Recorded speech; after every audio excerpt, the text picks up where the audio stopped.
151. Aquele que não ignora ser Deus, o Criador, sustentador e destinador de tudo e de todos, e isso de modo infinito, jamais cairá no ridículo de pensar em oferecer-lhe velas, salamaleques, ritualismos e todas essas bugigangas que a infantilidade, o atraso e os mercenarismos idólatras vivem a fazer desde milênios, e em benefício dessas mesmas malignidades teimam ainda em fazê-lo. 152. Adorar em espírito e verdade é viver com a mente ligada a Deus, que é onisciente, onipotente e onipresente. É ocupar o tempo e as oportunidades fazendo o bem. É aplicar a vida no sentido de tornar o cérebro mais lúcido e o coração mais generoso. É ser, em resumo, simplesmente verdadeirista. 153. No cultivo da revelação, do mediunismo, qualquer um pode notar que os grandes espíritos desejam verdade, amor e virtude, enquanto os inferiores reclamam formalismos e até impõem condições e sujeições infantis, ridículas e mesmo repugnantes. E espiritismo não é apenas mediunismo? 154. Usar bem tudo quanto é da criação, transformar tudo em ferramentas de bom uso, isso não é idolatria. A idolatria é colocar a matéria na frente do espírito, é sujeitar-se o espírito a ritualismos e ginástica a título de adoração a Deus, é pretender que formalismos e formulismos possam convencer a justiça divina. Também tenha muito cuidado com os comercialismos em nome da doutrina. 155.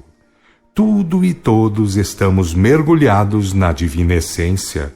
Tudo é questão de varar a matéria e a camada grosseira dos fluidos e das energias inferiores para atingir a celeste comunhão.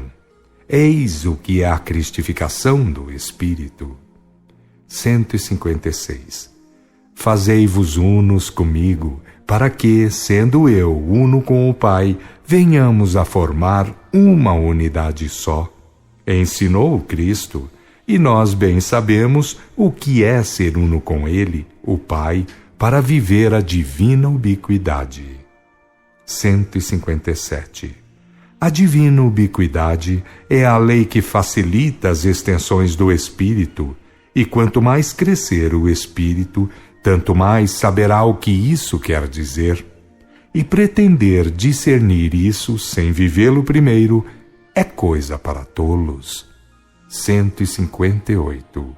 Os tolos, quando se acreditam mestres doutrinários, provam que o são ao dizerem que certas verdades são muito profundas, razão porque preferem ficar com o Evangelho.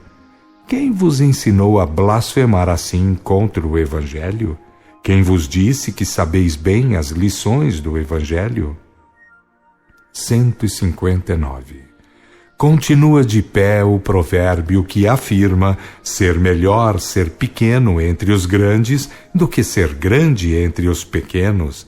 Mas o ideal é ser simples e humilde, atencioso e progressivo, sempre que possível. 160. Diz uma fábula que um burro disse ao seu dono que a terra e os seus derivados, o sol e seus elementos benéficos e o ar e as suas dádivas não fazem diferença entre os animais. Louvado seja o burro da fábula até certo ponto. 161. Tanto nos planos carnais como nos planos espirituais, o espírito vive mergulhado nos elementos densos, nos fluidos e nas energias mais ou menos grosseiras. Quanto mais alto atingir na escala evolutiva ou na caminhada cristificadora, tanto mais irá atingindo os continentes vibratórios superiores. e um dia terá que ser absolutamente uno com o princípio criador. 162. Muitos são os meios de forçar a mente no sentido das ligações, quer com os planos erráticos, quer com as mais íntimas condições vibratórias da criação. Mas os atos de bondade, por onde o amor se filtra, suplantam a todos. 163. Há muita diferença entre um ato puro de bondade e o intento de comprar com ele a justiça divina. Há muita diferença entre agir bem pelo gosto de agir bem ou fazer algo bom para aparecer ou engordar orgulhos e vaidades. 164. Ninguém come, bebe, se calça, se veste ou usa a oração para tais fins, mas ninguém poderá colocar aquelas realidades no lugar da oração. Tudo quanto não é o próprio Deus, por certo é relativo e não pode valer para todos os efeitos. A sabedoria está no usar certo o elemento ou recurso certo, na hora certa e para o fim certo. A verdade não é simulação e não precisa dela para representar-se. 165.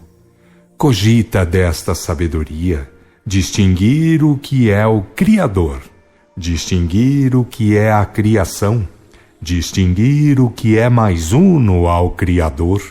Agora sim, irmão e amigo em origem, processo evolutivo e sagrada finalidade. Entre com os devidos cuidados no campo de trabalho, porque unir é a finalidade e trabalhar bem é a medida certa. 166. Ultrapassa a chamada sabedoria da esfinge, porque aquilo a revelação revelou, como símbolo iniciático, a agentes de muitos milhares de anos atrás. Depois do Pentecostes, da generalização da revelação, o dever é ir deixando os símbolos de lado para apressar a entrada na adoração em espírito e verdade. 167. A oração é um modo de penetrar com a mente nos planos superiores da vida para colher e depois distribuir, mesmo depois de extrair dela grandes proveitos. Quem quiser medir a importância da oração, observe quem ora, de fato, com os olhos do espírito ou de fora da carne. Não é questão de hipótese, é fato. 168. Orar de fato não é orar de qualquer modo, mas desprezar a oração, dizê-la inútil ou dispensável, é coisa que nenhum homem sensato deve fazer, porque aquele que ora e o faz puramente transforma-se num filtro de Deus. 169. O verdadeiro apóstolo da verdade é aquele que ensina a orar de todos os modos necessários, sabedoria, vontade, ação e noção de responsabilidade. 170. Faze, pois, de tua vida, ó Filho de Deus, uma oração contínua, e o Pai Divino te dará sempre, para que sempre tenhas o que dar. A oração simples é aquela que liga a mente do Filho à mente divina ou criadora. É uma questão de sintonia vibratória, e sem aplicar o coração, é impossível alcançar isso.